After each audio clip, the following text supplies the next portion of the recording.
ila hadrati Sayyidina wa Habibina wa Syafi'ina Muhammadin sallallahu alaihi wasallam wa ila arwahi abaihi wa ikhwanihi minal anbiya'i wal mursalin salawatullahi wassalamuhu alaihi wa alaihim ajma'in wa ala ali kulli wa sahabati wal qarabati wa tabi'in wa tabi'it tabi'in bi ihsanin ila yaumiddin wa ila arwahi walidina wa muallimina wa zawil huquqi alaina ajma'in wa khususan ila hadrati Asy-Syaikh Abdul Ghani Yahya wa Syekh Umar Yusuf wa wal alim al-alamah al-arif ar-rabbani maulana wa qudwatuna Asy-Syaikh Daud bin Abdullah Al-Fatani wa hujjatul Islam Al-Imamul Ghazali rahimahullah syai'un lillahi lahumul Fatihah.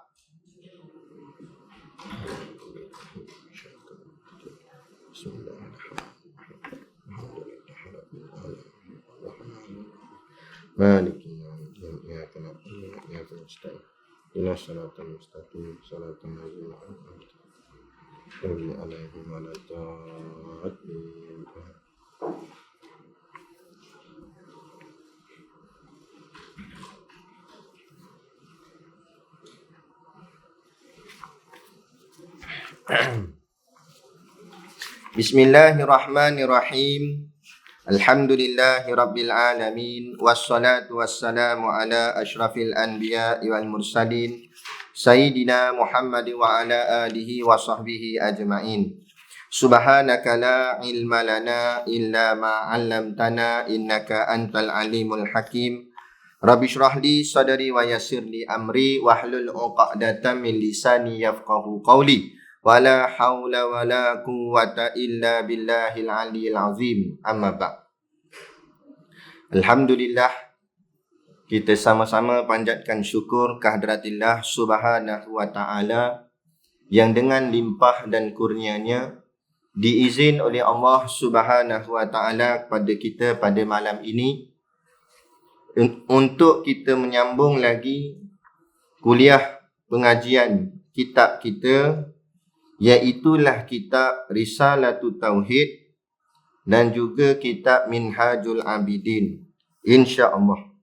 Moga-moga dengan pengajian ini akan membersihkan hati kita sehinggalah kita balik bertemu Allah dalam keadaan hati yang bersih sebersih-bersihnya, sehinggalah Allah menempatkan kita tempat yang paling terbaik, yakni di syurganya nanti, insya-Allah. Amin ya rabbal alamin.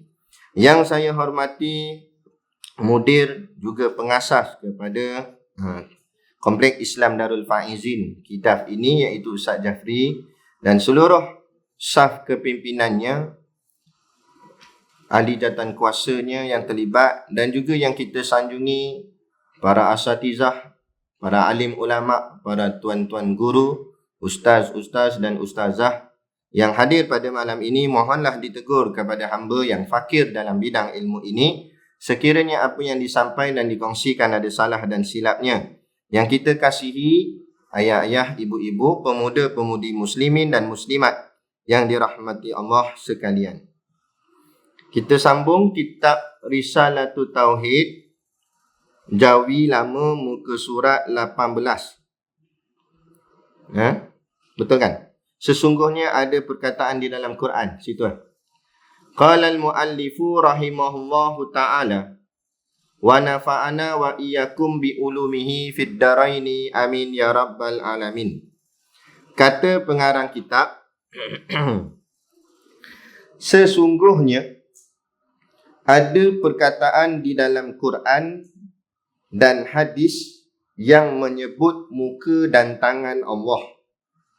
Maka perkataan itu hendaklah kita iktiqadkan sabit secara yang layak dengan Allah Ta'ala, yang maha suci daripada berjisim dan maha suci daripada bersifat dengan segala sifat yang baharu. Maka tiada yang mengetahui akan dia melainkan Allah Ta'ala jua. Demikian inilah perjalanan iktikad sekalian sahabat dan orang yang mengikut sahabat dan orang yang mengikut bagi orang yang mengikut sahabat yang dinamakan ulama mutaqaddimin. Tetapi ulama mutaakhirin telah berkata adalah perkataan yang tersebut di dalam Quran dan hadis mengatakan muka dan tangan bagi Allah Ta'ala itu ialah yang dikehendaki dengan muka itu zat dan yang dikehendaki dengan tangan itu kudrah. Demikian lagi tiap-tiap perkataan yang seumpama itu ditakwil, ditanggungkan dengan perkara yang munasabah daripada segala sifat yang sabit bagi Allah Ta'ala. Maka di antara i'tikad ini yang lebih sentosa ialah i'tikad ulama mutaqaddimin. Baik. Ni kita sambung lagi di sifat 20, iaitu sifat yang keempat. Mukhalafatuhu ta'ala lil hawadith. Nah, artinya Allah tak sama dengan sesuatu. Laisa kamitslihi syai'. Allah tidak boleh diserupakan dengan sesuatu apa jua pun. Makna sesuatu tu kullu ma siwallah.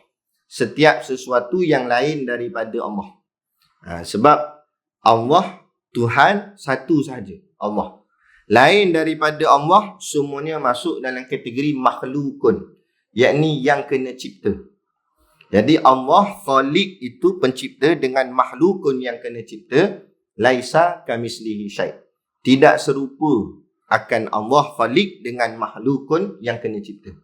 Yang mencipta dan yang kena cipta tak boleh sama. Itu kita punya pegangan akidah ahli sunnah wal jamaah. Tak sama dari segi aspek apa? Tak sama dari segi 3 aspek. Iaitu yang pertama, zatnya tak sama. Zat tu apa makna zat? Diri. Diri Allah dengan diri makhluk tak sama. Kita dah bicara dah sebelum PKP hari tu. Sifatnya tak sama. Kita ulang sikit-sikit lah bagi ingat semula. Kalau zat ni, makna zat ni diri. Diri ni maknanya rupa bentuk. Macam kita ni lah. Makhluk ni dia ada rupa bentuk dia.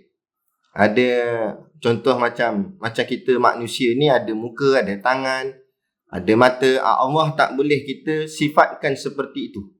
Tak boleh kita kata Allah pun bermuka, bertangan, bermata dan sebagainya.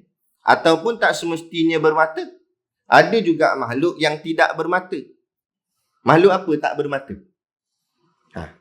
Cuba teka. Bukan teka lah. Memang ada pun bukan teka. Makhluk tak bermata apa dia? Kalau tak nampak ni bahaya ni. Piramli kata tak lama. Depan mata kita ni. Dinding, TV ada mata TV. Ada mata. Dinding, apa semua ni makhluk tak? Dan takkan bukan makhluk. Jadi makhluk ni ada yang jenis bermata, ada jenis yang tidak bermata. Jadi Allah dua-dua sifat tu kita tolak. Allah bermata pun tidak bermata pun tidak juga. Habis macam mana? Wallahu alam. Tak mampu kita nak bayang satu benda yang ada mata pun tidak, tak ada mata pun tidak juga. Habis tu Allah. Tu kata Allah. Tak mampu kita nak mikirkan. Sebab tu agama-agama lain dia pegang, dia bayangkan Tuhan tu macam rupa makhluk. Tu yang jadi patung. Kan boleh cakap ni agama lain sekali kena. Dia macam mana tak boleh nak cakap. Bila kita mengajar kan jadi kes kedua. Bila kita mengajar bab akidah, mesti ada perbandingan agama.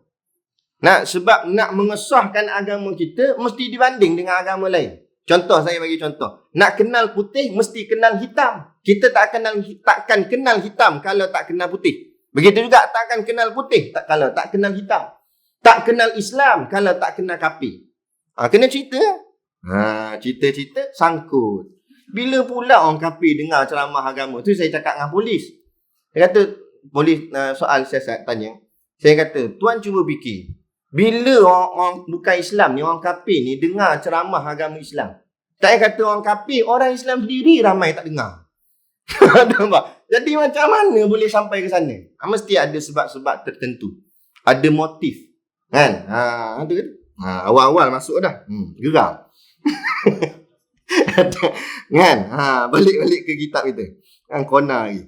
Baik.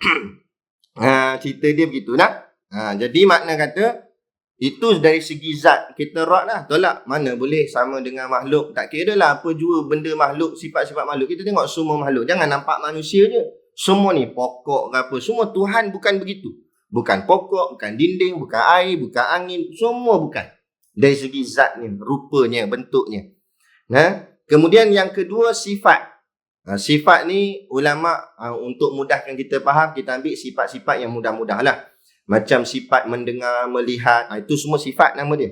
Mendengar, melihat, berkata-kata. Jadi Allah ni ada kat sifat mendengar tu. Melihat tu ada. Tapi mendengar dan melihat Allah itu tidak sama dengan sifat mendengar, melihatnya makhluk. Makhluk melihat, Allah pun melihat. Tapi tak sama. Dari sudut perkataan melihat tu nampak sama. Dua-dua melihat. Tapi cara melihat tak sama. Ada. Melihat Allah nampak semua. Yang terselindung pun Allah nampak. Kita dah benda tertutup tak nampak. Pandang kita depan, nampak depan, kot belakang tak nampak. Allah nampak semua serba-serbi. Itu dari segi sifat yang kedua. Yang ketiga, zat sifat af'al, perbuatan. Menafikan bahawa perbuatan Tuhan Allah dengan perbuatan makhluk tak sama.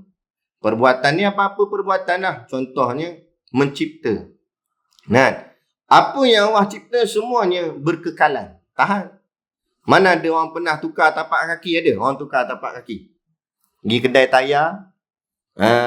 Acong lah. Michelin ada, Michelin. Mau mana kereta? Mana? Bukan kereta. Kaki saya. Acong tu kata, you nampak I punya kaki? Acong tu bagi kaki suji atas muka. Tahu dia kata. Kan? Mana ada orang tukar tapak kaki? Lama mana? Sampai mati kita pakai.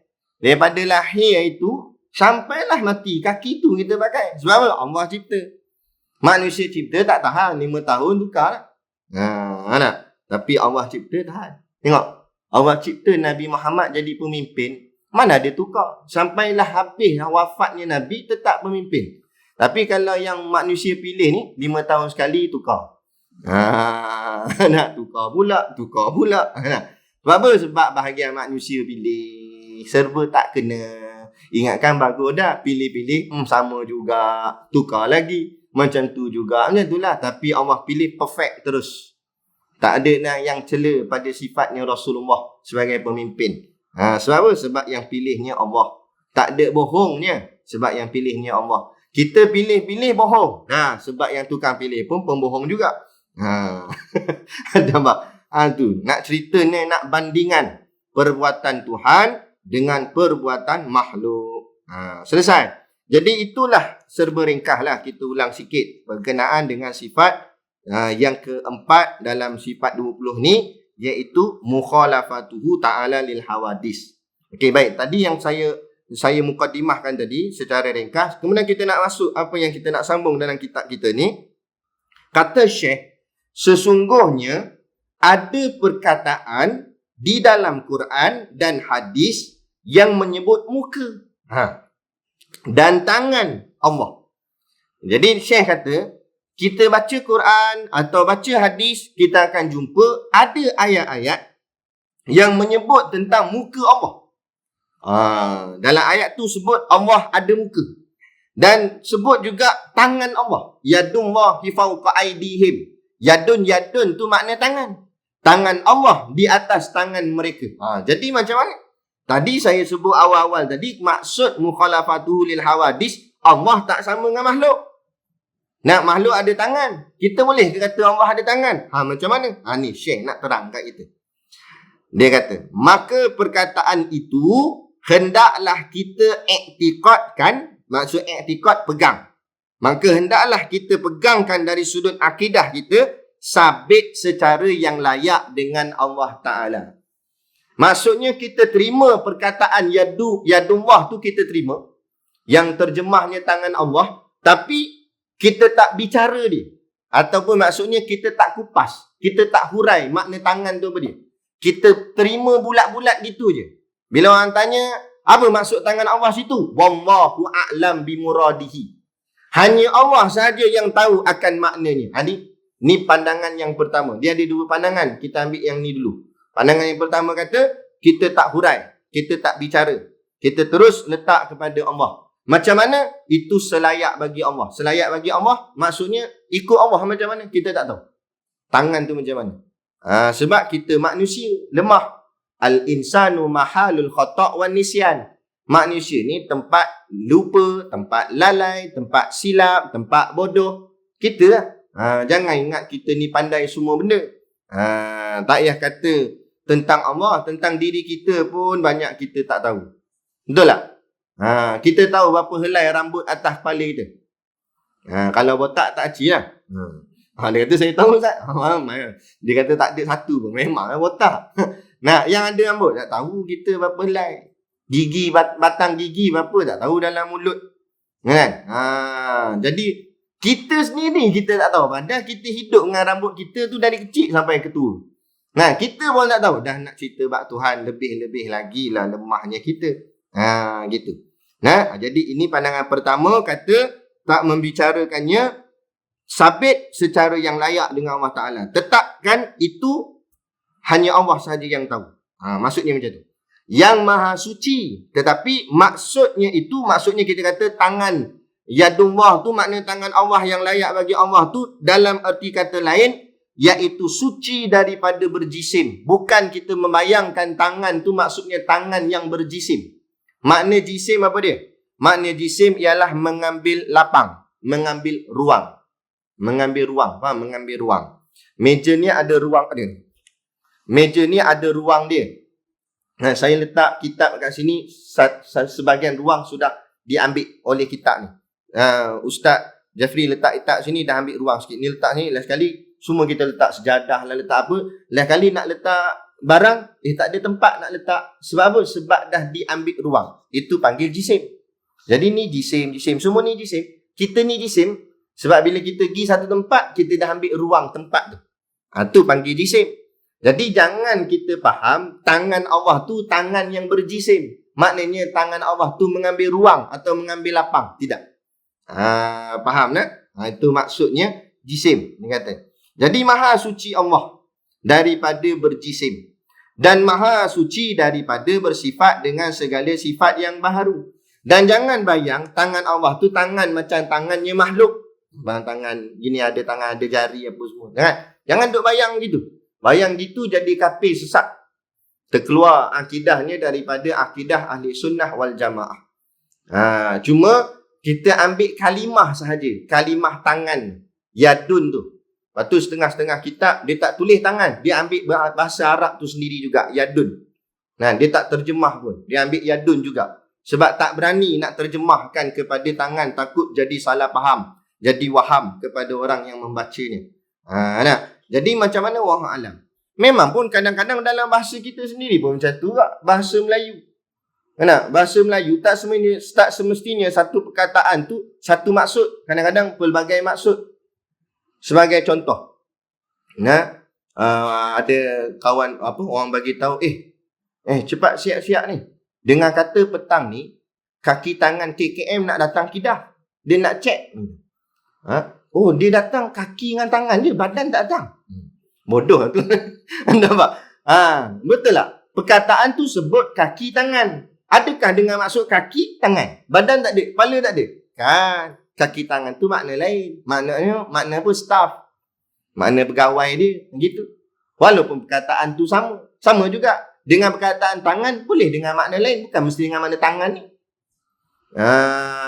Kenapa meja ni saya ingat? Kaki dia saya ingat. Kaki? Mana kaki? Jari tak ada pun. Bukan jari kaki gitu. Kaki meja. Panggil kaki tak? Betul tak? Bukan macam kaki kita. Jadi berbagai-bagai. Berbagai dengan perkataan tadi. Jadi boleh dengan berbagai makna. Macamlah ayat Ar-Rahmanu ala ashistawa. Ar-Rahman duduk di atas arash. Disebutkan istawa tu dengan makna duduk. Memang kalau terjemah ikut kamus umum, istiwa memang tulisnya duduk. Tapi duduk tu maksud apa kita tak tahu. Tak boleh kita nak kata duduk macam duduk gini lah, duduk macam makhluk duduk. Macam tu habis lah. Mana Tuhan pun duduk. Tuhan boleh berdiri, boleh duduk. Kan? Habis lah. Jadi tak boleh cakap gitu. Kalau gitu jadi sama musyabbihahnya, yakni musyabbih, tashbihnya, keserupaan itu dengan makhluk. Mana boleh. Kalau Tuhan sama dengan makhluk, jadi lemah lah Tuhan. Sebab makhluk ni lemah. Sebab apa kita duduk? Sebab apa ibu-ibu duduk? Sebab apa? Kenapa tak diri? Cuba kita diri kelas ni sampai habis. Tapi saya duduk lah. Lama-lama kita akan penat. Jadi duduk pun berhajat. Kenapa duduk? Sebab kita lemah berdiri. Baru duduk.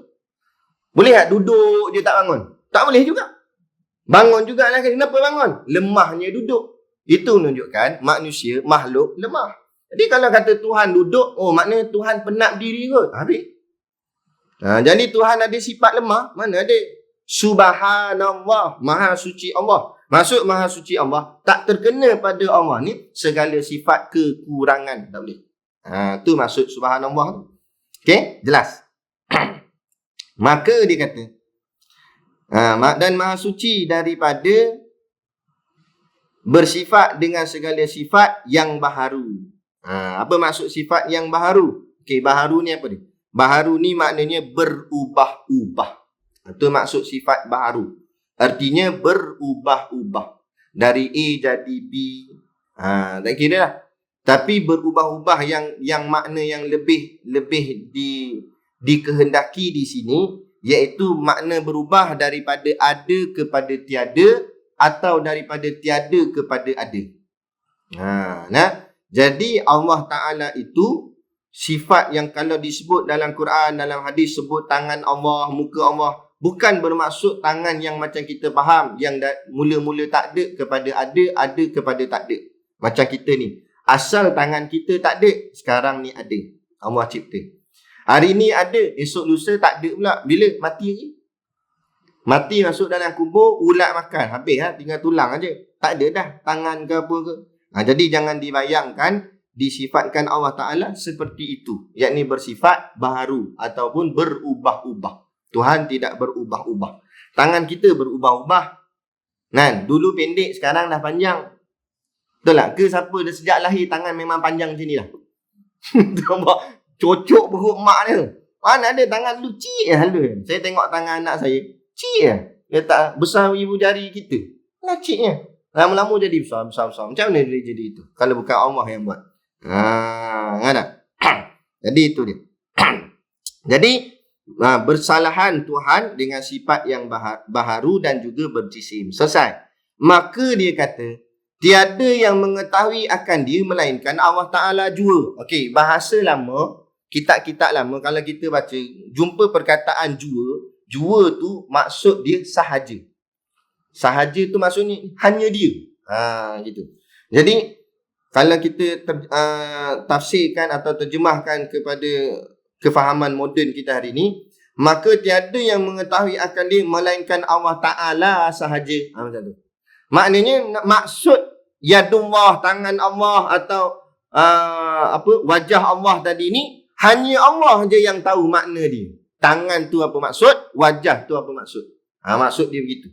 Tadilah saya sebut wallahu a'lam bimuradihi. Baik. Demikian inilah perjalanan i'tiqad sekalian sahabat. Pegangan inilah yang dipegang oleh para sahabat. Sahabat-sahabat Nabi pegang ni. Ini cara pegangan sahabat-sahabat Nabi. Sebab tu zaman dulu-dulu, mula-mula dulu, kan, belum ada lagi tafsir Al-Quran. Sebab apa? Sebab setiap ayat Quran terus dipegang macam tu saja, tanpa ditafsir-tafsirkan. Ikut apa yang Nabi terang gitu, itulah sahabat pegang. Sebab apa? Sebab memadai dah hati para sahabat ni, hatinya bersih. Ditarbiah oleh Nabi sendiri. Nabi terang, sahabat terus faham. Zaman kita ni hati semakin lama semakin gelap. Bila semakin gelap, suluh sikit-sikit tak jadi. Yang tukang suluh pun lampu malap, tak apa nak terang, lagi tak apa nak nampak. Jadi sebab tu kena diterjemah lagi, ditafsir lagi, dihurai lagi dalam. Tu yang menghasilkan kitab-kitab yang begitu banyak. Tujuannya untuk jelaskan lagi supaya kita senang nampaknya atau fahamnya. Ada. Itu dia. Dan orang yang mengikut sahabat, yakni tabi'in pun semua pegang macam ni. Ini yang dipegang dari sudut i'tikad akidah mereka itu. Dan orang yang mengikut, bagi orang yang mengikut, yakni tabi'in. Jadi ada 3 fasa. Sahabat, tabi'in. Yang dinamakan ulama mutaqaddimin. 3 kurun ni, inilah kurun yang disebut sebagai ulama mutaqaddimin. Maksud mutaqaddimin ni permulaan ataupun dulu, ulama yang mula-mula. Ni 3 ni.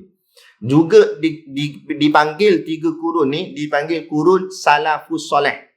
Salafus soleh ni maknanya masa dalam 3 kurun ni semuanya orangnya hebat-hebat belaka. Alim-alim, wara', semua menang kat dia. Dari sudut amal, ilmu, semua terbaik. 4 orang imam mazhab lahir waktu ni. Imam Syafi'i, Imam Malik, semua ni. Kan? Imam Abu Mansur Al-Maturidi, Imam Abu Hasan Al-Asy'ari. Semua ulama-ulama hebat lahir pada ni, 3 kurun ni. Dipanggil kurun salafus soleh. Dalam kitab-kitab tasawuf disebut kebanyakan mereka sembahyang sunat 1000 rakaat. Kita dengar terkejut. Nampak? 1000 rakaat sembahyang. Kita 2 rakaat pun. Nampak? Bukan tuan-tuan saya lah. Kan tak balik aku. 1000 rakaat sembahyang sunat. Dalam kitab mana? Kitab Qatrul Ghaisiyah ke Bidayatul Talibin? Ada baca. Syekh Junaid Al-Baghdadi. Dia tok guru kepada ilmu tasawuf. Ilmu tasawuf paling besar sekali guru dia Syekh Junaid Al-Baghdadi lah. Syekh Junaid Al-Baghdadi ni dia meniaga. Dia buka kedai. Dia jual apa? Jual barang-barang kaca, macam cawan kaca. Zaman tu ada dah. Hebat dah zaman dulu sebenarnya. Kita je ingat zaman dulu kacawak lah apalah. Zaman dulu hebat dah, ada kedai kaca. Syekh Junaid buat ni, jual barang-barang kaca kat kedai dia. Sebelum dia buka kedai, dia akan semayang sunat 400 rakaat baru buka kedai. Kalau kita kat 400 rakaat, pukul 10 dah MKN kata kena tutup. Tahu buka dah. Hari tu nak habis-habis semayang, nak buka kedai, dah malam lah. Ada orang tanya saya, betul ke ni ustaz? Dan ke nak semayang banyak-banyak macam tu, nak makan masa bila? Nak buat macam tu masa bila? Tu kita jangan fikir satu benda alam ni semua dengan akal semata. Kan? Sebab kita hidup ni atas kuasa Tuhan. Kuasa Allah. Bukan kuasa kita. Semua nak main logik ni payah. Kalau nak main logik, bila kita semayang-semayang, terkentut. Kita pun keluar, pergi nak ambil uduk. Kita basuh muka ke basuh punggung? Cuba jawab sekali. Basuh muka. Nak basuh muka. Tiba-tiba kawan kita yang masbuk, dia pun sampai lambat. Sampai, Mat, hang buat apa ni? Ambil uduk lah. Sebab apa? Aku kentut. Dah hang kentut, hang basuh muka apa? Kenapa pula? Dah kentut kan punggung, basuh punggung lah. You tak ya juga. Bagus-bagus, hang ni pandai. Bengong tu. Dua-dua bengong. Mazhab punggung namanya dua-dua tu. Ada basuh punggung. Memang betul yang kentut punggung. Tapi bila agama ajar, Quran ajar, fagsilu wujuhakum, basuh muka. Hendaklah kamu basuh muka kamu. Tak payah bicara siapa punya kerja. Nak basuh muka walaupun yang kentut tu punggung. Dah mana logik? Tak ada logik. Ikut syariat lah. Benda yang kena ikut logik yang tak ada dalam syariat. Mana tak ada dalam syariat? Traffic light. Nabi tak sebut, hadis tak sebut, Quran tak sebut. Kalau nak jalan lampu warna apa, nak berhenti lampu warna apa, ikut suka lah. Pandai-pandai lah kita nak buat lampu hijau jalan. Kan? Buat lampu merah berhenti. Lagi tekan kuat lampu kuning. Nampak? Patutnya lagi nak break, dia lagi kuat tekan. Tu. Jadi yang tu terpulang tu nak tukar warna apa? Nak apa? Tukar-tukar Perdana Menteri perempuan. Dia kata tak nak dah hijau, nak pink. Tapi lah tu bunga-bunga. Tak ada masalah, sukati. Tak ada larangan dalam agama. Quran tak kata apa, hadis tak kata apa. Tapi bila Quran sebut, hadis sebut, logik terbatal. Tak kira mu pakar hebat mana pun, saintis 14 kali PhD. Tak kira. Rambut tu sampai tak nak tumbuh dah kat tengah ni. Hebatnya buat kajian. Kajian tak kajian. Quran mendahului. Hadis mendahului. Dia begitu. Itu kita kena clear dalam perkara ni. Begitu juga. Jadi sebut zaman dulu ni orang tanya, macam mana dia orang sembahyang banyak-banyak? Cukup ke masa? Soalan saya. Masa ni kepunyaan siapa? Allah sebutkan dalam Quran, wal asri, demi masa. Innal insana lafi khusr. Sesungguhnya manusia berada dalam kerugian. Sebab zaman tu orang menghargai masa yang Allah beri, Allah pun jaga masa itu untuk mereka. Masa tu jadi panjang untuk mereka sehingga cukup untuk buat segala amal ibadah. Di samping buat juga urusan dunia. Boleh? Dan buat kerja dunia sempat, buat kerja akhirat pun sempat. Kita hari ni Allah tarik nikmat masa.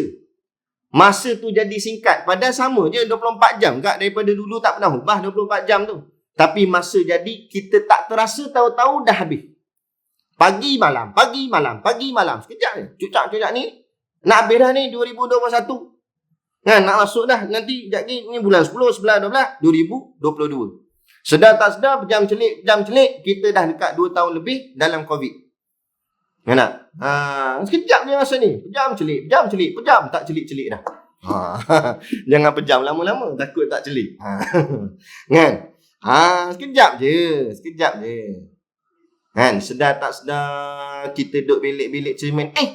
Uban dah janggut. Contoh. Sekejap je. Tahu-tahu tua dah. Ingat kamu muda lagi. Dia kata. Jadi sekejap masa ni. Tu yang sampaikan bagi alasan tak dan lah Ustaz. Kenapa tak ngaji kuliah ni? Tak sempat Ustaz. Tak sempat. Tu tak sempat. Ini tak sempat. Yang pelik dunia sempat. Tuan-tuan tengok ayah ibu yang dirahmati Allah sekalian. Cuba tengok. Zaman nenek moyang kita dulu mana ada mesin basuh? Basuh kat mana nak basuh baju? Kat perigi atau kat sungai? Tu mesin basuh paling besar kepunyaan orang dulu. Mesin basuh dia sungai ataupun perigi. Jadi maknanya masa dia habis kat situ nak nonyoh baju.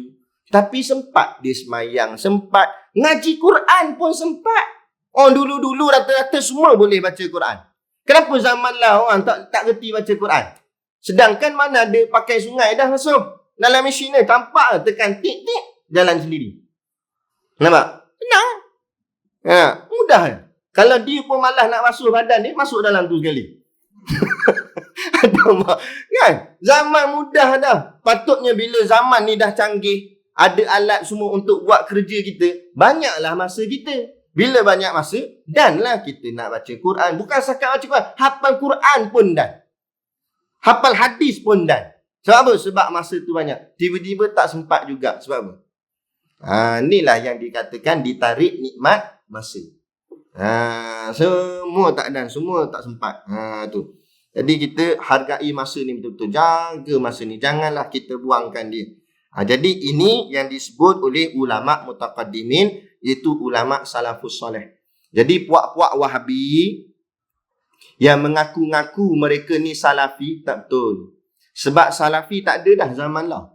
Salafi ni 3 kurun ni je. Itu dipanggil salafi. Sebab mereka tu nama panjang dia salafus soleh. Disingkatkan jadi salafi. Ni salafi 3 kurun ni. Kurun pertama, kurun kedua, kurun ketiga. Siapa tu? Kurun sahabat, kurun tabi'in, kurun tabi'it tabi'in. Macam ni kita nak tahu. Sebab tu kalau kita baca kitab-kitab Arab ke sebagainya, dia akan tulis tahun kewafatan ulama' tu. Contohnya ulama' ni sekian-sekian nama, dia tulis itu. Wafat pada tahun 335 Hijrah contoh. Kenapa dia tulis tahun tu? Sebab nak bagi tahu kita ulama' tu duduk di era mana? Era salafus soleh ke atau era selepas tu? Kalau era salafus soleh, tak boleh tolak pandangan mereka. Sebab hebatnya ilmu mereka. Macam Imam Syafi'i tu. Nampak? Kerana dekatnya mereka tu dengan Nabi. Sanad dia berapa turun nama je, dah sampai kat dia. Nak? Sanad ilmu tu. Jadi tinggilah.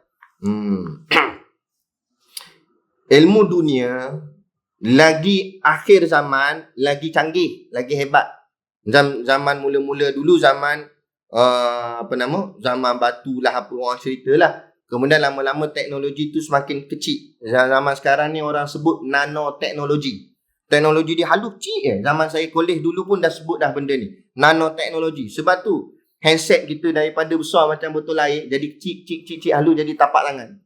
Tak lama lagi besar jadi ni. Hello? Gini. Nampak? Ini cakap lagi pelik tak? Kan? Lama-lama letak kat telinga tu, orang tersumbat dalam. Tak boleh buat keluar. Kan? Dan maknanya zaman tu makin lama makin, maknanya lagi meningkat tahun, lagi hebat ilmu dunia, ilmu akademik. Tapi berbeza dengan ilmu akhirat, ilmu agama. Lagi naik tahun, lagi kurang. Bukan lagi hebat, lagi turun. Bukan lagi hebat, lagi lemah. Yang lagi hebat, yang dulu. Dulu lagi hebat. Sebab tu bila ulama kata, bila kamu bertembung nak mengaji 2 kitab, kamu tengok kitab mana lebih lama. Kitab yang lebih lama, lebih aula dingajikan. Sebab apa? Sebab dia lebih dekat dengan Rasulullah daripada kitab yang moden, yang baru. Itu kita panggil dia kitab-kitab turas. Kitab-kitab pondok. Dulu-dulu panggil kitab kuning. Sebab kertas dia warna kuning. Sungguh kuning. Saya pun baru jumpa nampak ni. Kuning warna dia. Kuning. Memang dinamakan kitab kuning. Kita putih lah. Putih. Tak apa dah. Tak kisahlah. Janji ilmu tu ambil daripada orang lama. Itu berkatnya. Pengajian dulu-dulu. Lebih menepati. Itu ulama mutaqaddimin nama dia. Selesai. Kemudian, tetapi ulama mutaakhirin. Seterusnya ulama mutaakhirin. Ulama mutaakhirin ni mana pula? Selepas zaman salafus soleh tu. Tadi kita sebut kurun 1, kurun 2, kurun 3. Masuk kurun 4 dan ke atas. Sampailah kepada kita hari ni. Itu semua dipanggil ulama mutaakhirin. Atau juga disebut zaman khalaf. Tadi zaman salaf. Ini zaman khalaf. Kenapa khalaf? Kerana banyak khilaf. Apa tu khilaf? Percanggahan. Banyak berbeza pandangan, itulah, inilah, macam-macam. Sebab apa? Sebab banyak sangat. Dan zaman dulu ada ajaran sesat tu ada, tapi sikit. Zamanlah ajaran sesat terlampau banyak. Maka berhati-hatilah tuan-tuan, ayah ibu yang dirahmati Allah sekalian, di zaman kita ni zaman fitnah. Hari ni kita dapat saksikan berbagai fitnah. Termasuk saya pun kena fitnah. Kita ingat kita nak bagian nonton je, rupanya kita termasuk sekali. Kita kena nak buat macam mana, Allah dah buat begitu. Kan? Jadi mana ni zaman fitnah? Tengok Ustaz Muhaizat kena. Kan? Habis Wahabi. Bubuh dia kau-kau. Kan? Kita kena pertahankan lah. Kan? Ulama-ulama kita mana boleh diam. Kan? Bila orang jatuhkan kita. Tapi Nabi sebut dah. Walayan zi'annallahu min sudurikumul mahabata minkum. Allah akan letakkan dalam hati kamu, Allah akan cabut daripada hati kamu rasa gerun oleh musuh terhadap hati-hati kamu. Musuh pandang kita tak takut dah. Tak takut dah. Ni. Depa sikit tak takut. Depa siap bagi tahu dekat soal ni apa nama paper online, nama dia FMT, Free Malaysian apa dah nama FMT tu. Dia kata depa target nak report saya 3,000 report. Gila-gilanya. Sekarang ni polis bagi tahu saya 200 report dah atas saya. Kan? Report balas baru 1. Saya seorang. Saya buat report polis untuk cover diri sendiri. Saya seorang. Polis bagi tahu saya, Ustaz, 200 report lawan 1 report. Depa 200 report Ustaz. Ustaz seorang 1 report. Ni. Allah cabut dah rasa gerun terhadap musuh-musuh Islam. Tak takut dia. Padahal kita duduk di negara Islam. Negara yang majoritinya umat Islam. Perlembagaannya disebut perlembagaan agama, perlembagaan adalah Islam. Agung Sultan kita Islam. Tapi kita boleh dipermain-mainkan begitu. Tak ada kekuatan dah. Kemudian Allah campak pula kan ke dalam hati orang-orang Islam di akhir zaman ini. Al-wahnu, kata Nabi. Masuk dalam hatinya penyakit wahan. Sahabat tanya, apa tu wahan ya Rasulullah? Hubbud dunia wa karahiyatul maut. Cinta dunia dan takut mati. Ni. Kalau aku masuk campurkan masalah kat aku pula. Dia jadi gitu. Dia takut nanti dunia dia habis. Kan? Ngaku-aku ke dalam pula kan? Akhirnya diam. Sebab tu Nabi kata, Kawusa isaili, seperti buih di lautan. Ombak pukul batu jadi buih. Kamu banyak, Nabi kata. Bal antum kathirun, kamu banyak. Tetapi kamu seperti buih. Buih tu tengok. Mula-mula banyak, lepas tu meletup satu-satu. Tinggal sikit je. Itulah kekuatan kita umat Islam hari ni. Kan? Tak ada penyatuan, tak ada sokongan. Mereka report saya satu Malaysia. Satu Malaysia report. Setiap negeri ada. Mereka boleh bersatu untuk perjatuhkan Islam. Kita untuk pertahan Islam tak ada kekuatan. Sebab apa? Sebab terkena bukan penyakit Wuhan. Wuhan tak apa lagi. Nampak coronavirus. COVID tu. Kena katalah takdir kata stage 4 masuk ditidurkan mati. Mati pun kalau dalam hati ada iman, mati husnul khatimah, tak apa dah. Allah ampun dosa. Masuk dalam lubang kubur selamat. Hari kiamat selamat. Nama penyakit je lah. Apa nak dikhawatirkan sangat? Tak kena corona, kena penyakit lain. Mati tak? Mati. Kullu nafsin dha'iqatul maut. Setiap yang bernyawa pasti mati. Yang kita takut Islam kita mati. Agama kita mati. Tu patut kita takut. Bukan diri ni. Diri ni pasti mati. Biar kita mati. Jangan Islam kita mati. Bila Islam mati, habislah. Kalau Islam mati, tuan-tuan, apa yang nak ditinggalkan pada anak cucu kita selepas ni? Tuan tengok, masjid itu kurang dah anak-anak muda. Siapa nak sambung di masjid tu? Nak tegakkan masjid, nak semayang. Tinggal geng-geng batuk belaka yang tinggal. Faham geng batuk? Otai masih berbisa. Kan? Nama kelamaan habis tak ada dah. Jadi itu ulama mutaakhirin, ulama selepas zaman salaf, yakni zaman khalaf, telah berkata, dia kata, adalah perkataan yang tersebut di dalam Quran dan hadis mengatakan muka dan tangan bagi Allah Ta'ala itu ialah yang dikehendaki dengan muka itu zat. Jadi ulama mutaakhirin, ulama selepas zaman salaf, mereka takwil. Maksud takwil ni, mereka hurai makna ayat, makna perkataan. Tetapi bagi yang tak melanggar syarak lah huraian tu. Jadi ada ulama yang mengatakan maksud muka Allah bukan muka gini, tapi maksudnya zat Allah. Zat tu maknanya diri Allah. Jadi dia pentakwilkan muka tu kepada diri. Ada ulama yang buat begitu untuk menyelamatkan daripada orang salah faham dengan makna muka tu. Dan yang dikehendaki dengan tangan itu kudrah. Kemudian makna tangan yadullahi fawqa aydihim. Ayat tu kan? Tangan Allah di atas tangan mereka. Maka ulama khalaf, ulama mutaakhirin mentakwil makna tangan di situ dengan makna kudrah. Apa kudrah? Kuasa. Jadi maknanya kuasa Allah di atas kuasa mereka. Betul lah? Kita ada kuasa, tapi kuasa Allah atas lagi daripada kita. Allah lebih berkuasa atas kita. Allah lebih berkuasa. Kan? Sebab tu mereka gertak saya. Mereka kata, kami akan pastikan Ustaz Syakir Nasuha akan dipenjarakan. Dimasukkan ke dalam penjara. Mau nak penjara ke, nak buat apa ke, kita tak heran sikit pun. Sebab kalau kita masuk penjara bukan sebab hang, sebab Allah yang memasukkan aku. Bukan sebab kamu, bukan sebab undang-undang, bukan sebab mahkamah. Pegang situ ke mahkamah. Ni beza orang mengaji, orang tak mengaji. Tu Guru Siddiq Nur macam tu lah dia kena. Dia masuk tahanan. Pegawai tu kata, hey, Ustaz Siddiq, kamu masuk dalam ni dalam genggaman aku. Dia kata. Selagi aku tak tanda tangan, selagi itulah hang tak akan keluar daripada sini. Oh, cakap besar. Tok Guru dengan ilmu dia mengaji pondok, dia jawab dengan tenang. Dia kata, cik, saya masuk sini, Allah yang masukkan saya. Bukan cik, bukan mahkamah, bukan undang-undang, bukan polis. Allah masukkan saya. Dan cik kena ingat, saya akan keluar bila Allah kehendak saya keluar. Allah yang akan keluarkan saya walau seluruh manusia dalam ni tak suka saya keluar. Sekali betul.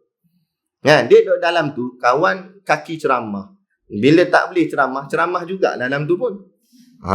Dia ambil talam besi kan, dalam jadi kan talam besi. Ambil sudu dia ketuk, teng. Duduk semua. Malam ni ada ceramah oleh saya sendiri ni. Dia pun ceramah dekat kantin tu. Pam. Tengok ramai support. Siap takbir dalam penjara. Takbir dalam penjara takbir. Lama kelamaan dia berbincang. Tak boleh simpan lama-lama Ustaz Siddiq ni kata. Lagi simpan lama, lagi ramai pengikut dia kat dalam ni. Nah, lah kali buat-buat keputusan, keluarkan dia.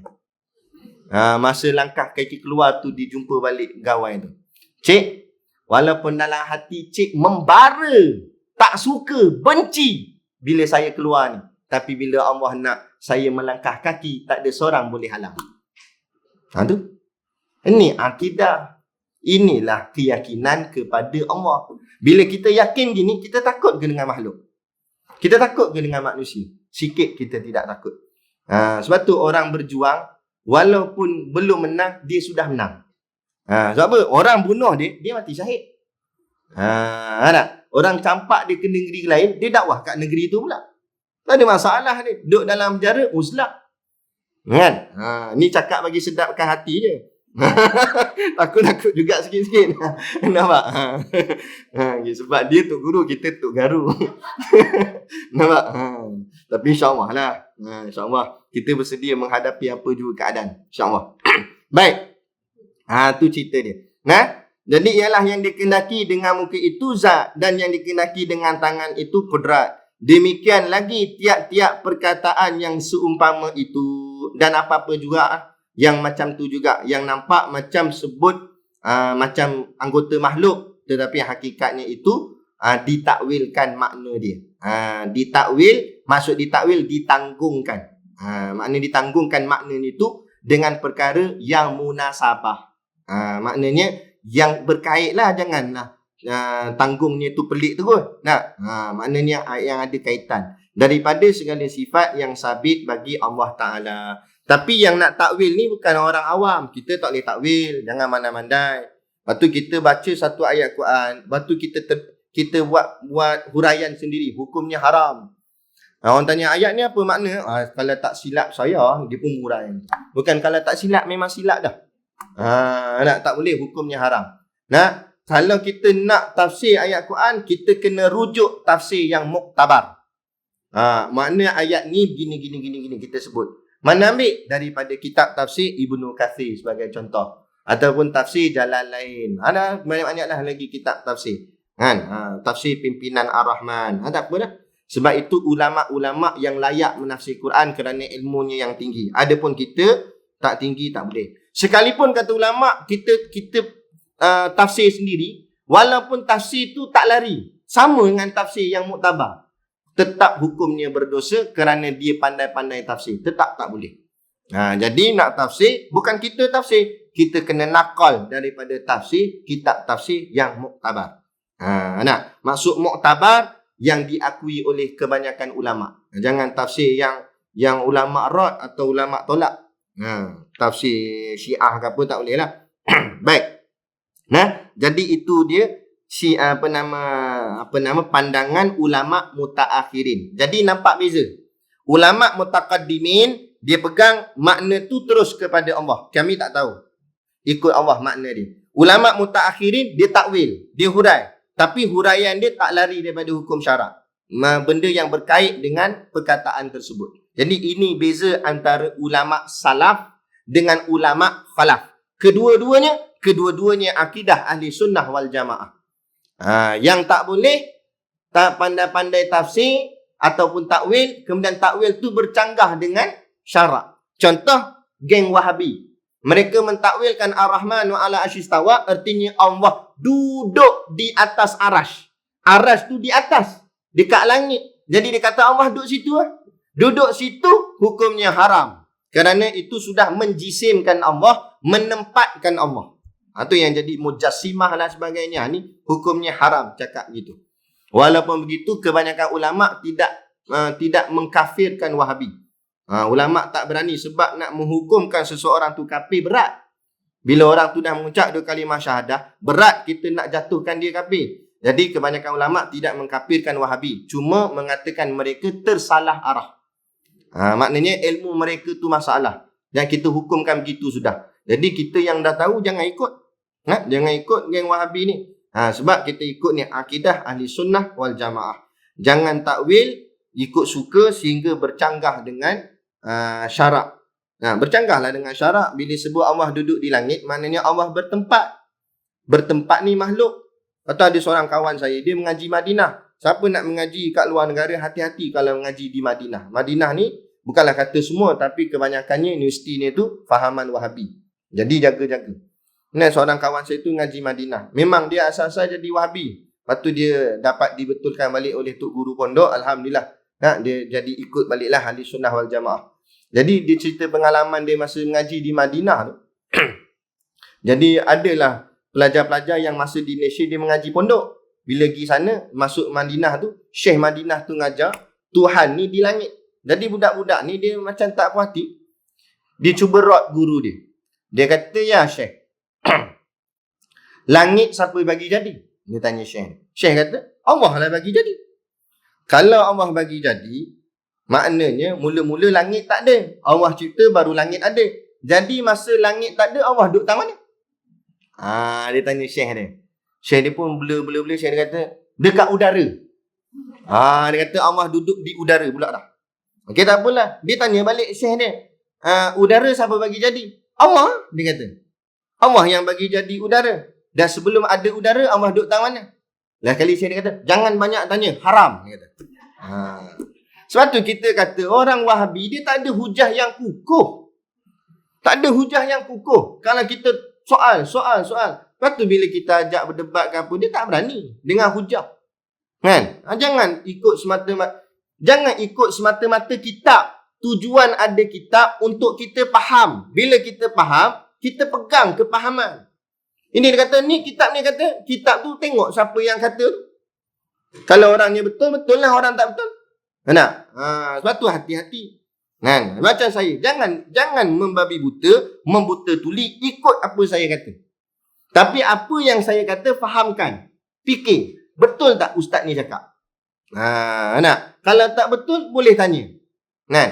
Tengok sampai kita, sampai mulut dia jadi sini. Tu faham kan? Selagi tak jumpa tu, pergi minum kopi dia begitu.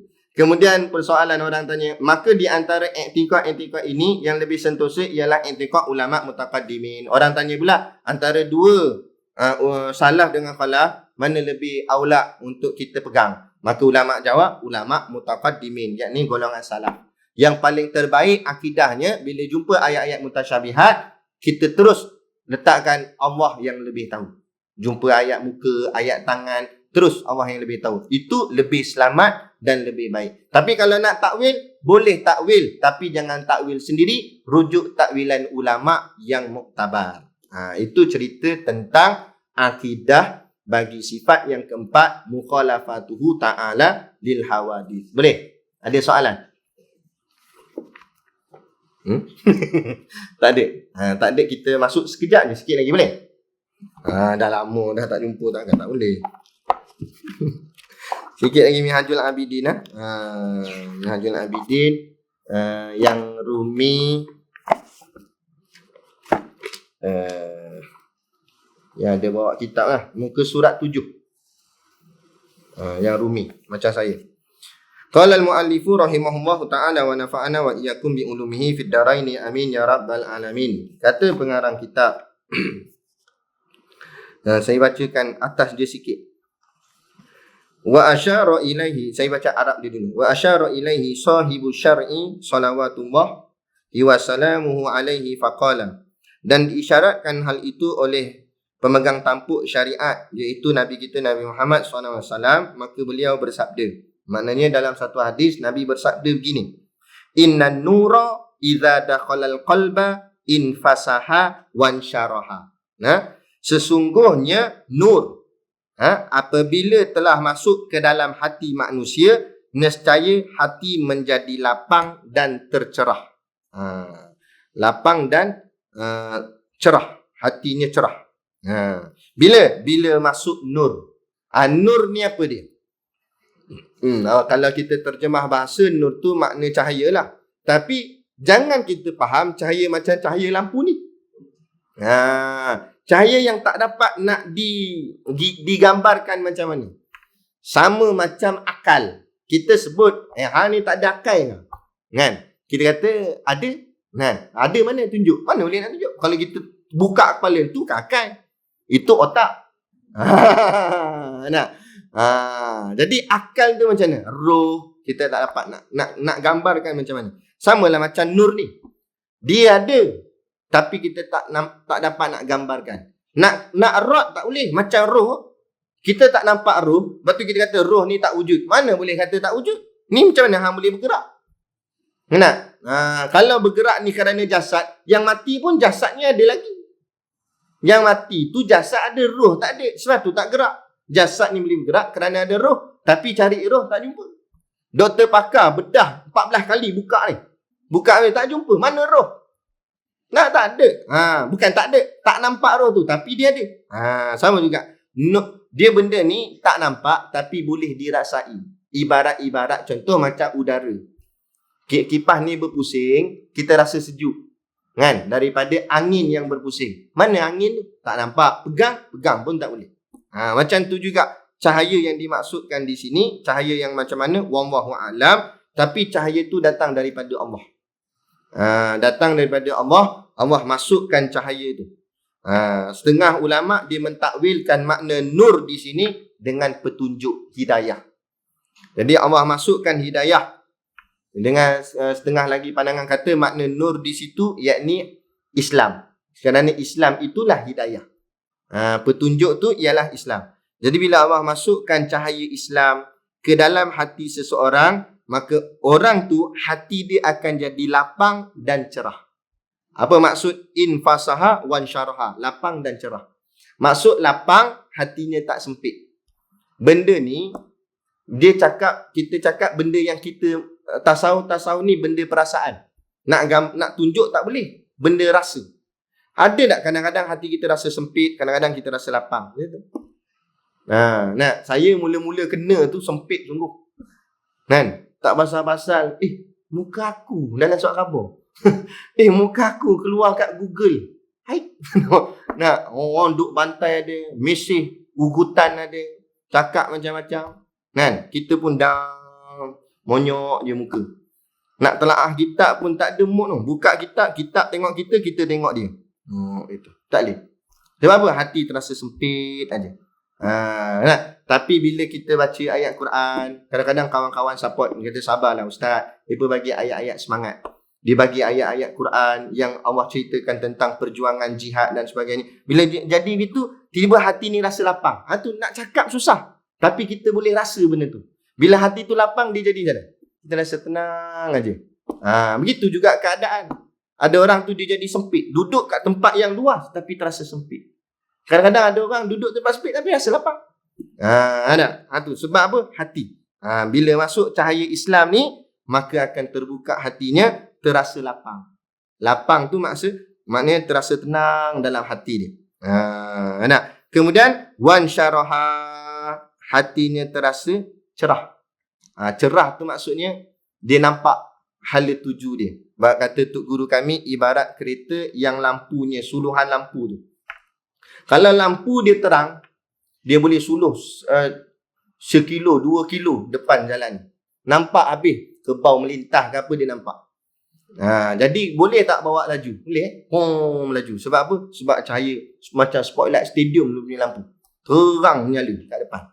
Tapi kalau lampu malap, itu pun kena tepuk 4 kali baru nyala. Tepak. Kejap ada, kejap tak ada. Macam mana nak jalan? Tak boleh laju slow gitu. Walau kereta mahal, lampu malap tadi. Kawan ni kereta kancil. Tapi lampu menyuluh. Maka boleh laju. Begitu juga seseorang itu, kalau cahaya hati dia malap, ibadat dia akan lemah. Dia akan kurang, tak bersungguh buat, tak laju. Ibadat akhirat dia tu tak laju. Kenapa tak laju? Tadi macam kereta tadi, bila lampu malap nak jalan laju, jalan. Takut depan kan ada sawit, takut kan ada lembu melintah. Jadi tak boleh laju. Tapi kalau lampu cahayanya menyuluh ke depan, cahaya hati dia nyuluh, Allah. Tu kita tengok tok-tok wali, alim-alim ulama besar, pas semayang. Dia sonok buat kerja-kerja akhirat ni, ibadat ni. Tok guru saya, kalau tak mengajar kuliah, demam dia. Kita ada kuliah demam. Dia tak gitu tu alik. Nampak ada kuliah lah demam. Dia tak ada kuliah demam. Dia tak boleh kalau tak bercakap pasal agama dalam sehari ni tak boleh. Kan? Mesti nak sebut juga ayat Quran ke hadis ke. Tu sebab apa? Suluhan hatinya cerah. Kemudian sahabat tanya, Fakila, lalu dikatakan kepada beliau, sahabat tanya, Ya Rasulullah, wahai Rasulullah, hal lidzalika min alamatin yu'rafu biha? Apakah untuk hal itu ada tanda-tanda yang dapat diketahui hal itu dengannya? Wahai Rasulullah, adakah bagi demikian itu alamatnya? Ada tanda tak? Orang ni cahaya dah masuk. Mana kami nak tahu? Cahaya dah masuk belum dalam hati kita ni? Betul juga sahabat tanya. Faqala, lalu beliau bersabda, Nabi pun bersabda, At-tajafi an daril ghurur wal inabatu ila daril khulud wal isti'dadu lil mauti qabla nuzulil maut. Apa dia? Nabi kata ada. Bahkan Nabi kata, ya, na'am. Iaitulah tanda-tanda seseorang itu cahaya telah masuk dalam hati dia, iaitu menjauhkan daripada negeri banyak tipu daya dan kembali ia kepada negeri yang kekal. Dia mula menjauhkan diri dia daripada negeri tipu daya. Negeri tipu daya ni makna apa maksud Nabi? Iaitu dunia. Dunia ni tempat tipu. Dia mula menjauhkan dirinya dengan dunia. Maksud menjauhkan diri dengan dunia bukan jual rumah, jual kereta, tak. Tapi dia tak jadi hati dia tidak gemar kepada dunia. Tidak cinta pada dunia. Tidak terliur dengan barang dunia. Dia tak heran lah. Orang kumpul duit banyak-banyak ni, dia tak heran. Dia tak nak iri hati tengok kawan tu naik pangkat ke, dapat gaji besar ke, tukar kereta baru ke, tak ada. Dia tak pandang, dia tak terliur dengan barang-barang dunia tu. Hati dia mula begitu. Ini tanda-tanda cahaya dah mula masuk. Dan bertukar pula hati dia itu, kembali ia kepada negeri yang kekal. Tiba-tiba hati ni jadi minat pula kepada barang-barang akhirat. Dia suka pada akhirat, suka derma, suka semayang, suka ngaji kuliah. Apa-apa yang berkait dengan akhirat ni dia jadi gemar. Bahagian dunia pula dia kurang-kurang. Itu namanya pondok. Kita sanggup tinggalkan rumah kediaman kita. Kalau ikut rumah kita yang kat kampung tu lagi besar pada rumah pondok ni.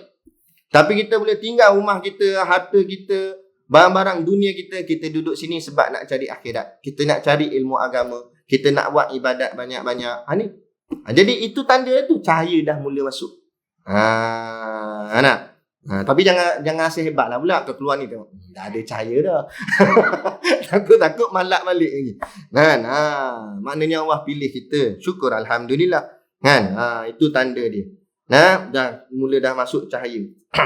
Dan kemudian kata Nabi, menyedia bagi mati dahulu daripada datangnya. Dan tanda cahaya itu dah masuk, dia sudah bersiap sedia untuk menghadapi kematian walaupun mati belum datang kepadanya.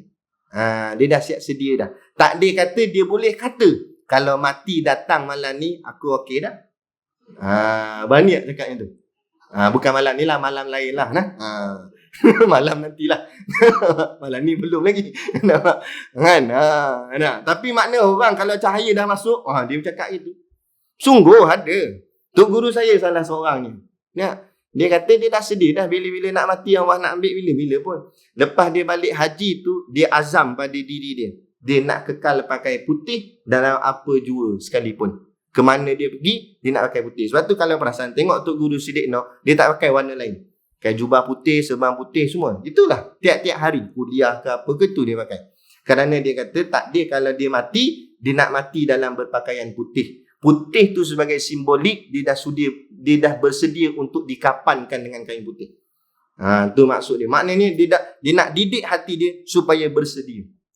Bila kita didik hati kita begitu, barulah susunan kehidupan kita akan disusunkan macam orang nak jumpa Tuhan. Kalau kita tak ada nak mati, kita nak buat apa malam ni? Kita akan susun elok-elok. Macam saya pernah cerita pasal banduan akhir. Mahkamah dah jatuhkan hukum, sekian-sekian hari ni dia akan digantung. Dia tahu dah. Dia tengok tarikh dia makin dekat, makin dekat. Apa dia nak buat? Dia menyanyi dekat rel besi dia. Rindu. Yang itu. Dah, dia tak nyanyi dah. Sebab tu saya pernah ceramah di Masjid Penjara Tapah. Kat situ ada BA panduan akhir. Pegawai tu cerita kat saya, Ustaz, kalau Ustaz masuk blok panduan akhir ni, Allah Ustaz, macam taman syurga. Saya tanya kenapa? Ustaz pergi kat satu sel, Ustaz dengar baca Quran. Ustaz pergi satu sel, dengar tengah berzikir. Semua pada tatu penuh. Sini rimau, naga, kebau, kambing semua ada. Ada macam zoo badan ni. Kan? Walaupun penuh tatu, mana background dia dululah. Dia ada buat salah jahat apa sampai kena hukum gantung. Tapi masuk dalam tu berubah. Allah ubah hati dia. Silat-silat dia lebih mulia daripada kita yang ada kat sini. Silat-silat dia wali lagi. Kan? Allah terima segala taubat dia. Nah, sebab apa berubah? Sebab dia pandang kematian. Sebab dia tahu dah dia nak mati. Kita yang jadi tak apa. tak apa. Nah, kita buat relax itu sebab kita sangka mati kita lambat. Cuba kita dapat ni. Sebab tu kadang-kadang nampak ia bala tapi ia nikmat. Macam tadilah, kawan tu nampak zahirnya macam bala, kena hukum gantung. Rupa-rupanya nikmat besar Allah bagi kat dia, sehingga dia dapat bertaubat sebenar-benar taubat, sehingga Allah terima segala-galanya, mati dalam keadaan bersih sebersih-bersihnya. Balik jumpa Allah, masuk syurga insya-Allah. Kan? Kita pun belum tentu. Jadi gitu nah. Jadi inilah yang disebut oleh baginda Nabi SAW. Moga-moga hadis ni sebagai penutup kita pada malam ni, kita nampak ya, kalau kita tak ada lagi, cuba dapatkan cahaya itu masuk dalam hati kita, dengan kita jaga diri kita untuk menjauhi dunia, mendekati akhirat. Jangan terlampau gemar dengan dunia. Cukuplah dunia ni, kita dah ada cukup dah, rumah, kereta apa semua ada dah. Qanaah dengan cukup dengan apa yang ada. Yang tak cukup ni amalan kita lagi, perjuangan kita lagi, iaitu kita nak tambah dari sudut akhirat kita insya-Allah. Nah, moga-moga dengan hati kita gemar pada akhirat, kurang gemar terhadap dunia, sebagai tanda Allah dah masukkan cahaya tu dalam hati kita insya-Allah. Kemudian jaga cahaya ni jangan sampai terpadam. Jaga sehinggalah kita balik bertemu Allah dalam keadaan hati kita penuh bercahaya insya-Allah. Jadi cukup sekadar tu pada malam ni. Saya mohon maaf sekiranya terkasar bahasa atau mengguris hati mana-mana pihak. Apapun yang baik datang daripada Allah, dan segala kesilapan dan kekurangan itu adalah salah dan silap saya sendiri dari segi adabnya. Adapun hakikatnya kul min indillah, setiap sesuatu semuanya daripada Allah. Jadi cukup sekadar tu pada malam ini. Dan macam biasalah, barang niaga ada di luar sana tu. Sebabkan dah lama kita tak datang, jadi kena habislah malam ni. Kena qada balik yang dulu-dulu. Wabillahi taufiq wal hidayah. Assalamualaikum warahmatullahi wabarakatuh. A'udzubillahi minasyaitonirrajim. Bismillahirrahmanirrahim. Alhamdulillahirabbil alamin, wassalatu wassalamu ala asyrafil anbiya'i wal mursalin sayyidina Muhammad wa ala alihi washabihi ajmain. Allahumma taqabbal minna salatana wa du'aana innaka antas samiul alim, wa tub alaina innaka antat tawwabur rahim. Allahumma ja'al dinana dinan nabi Muhammadin sallallahu alaihi wasallam, wa islamana islamal muslimin, wa imanana imanal mu'minin, wa salatana salatal khashiin, wa a'malana a'malas salihin, wa niyatana niyatal mukhlisin, wa dhunubana ya Allah dhunubal mustaghfirin, wa hayatana hayatal ulama, wa mautana bimautis syuhada, wa adkhilnal jannata ma'al anbiya'i alaihimus salatu wassalam. Rabbana atina fid dunya hasanah wa fil akhirati hasanah wa qina adzabannar wa qina adzabannar wa qina adzabannar. Wa sallallahu ala khairi khalqihi sayyidina Muhammad wa ala alihi wa sahbihi wa sallam. Subhana rabbika rabbil izzati amma yasifun, wa salamun alal mursalin walhamdulillahi rabbil alamin. Amin ya rabbal alamin. Taqabbalallahu minna wa minkum. Takbir.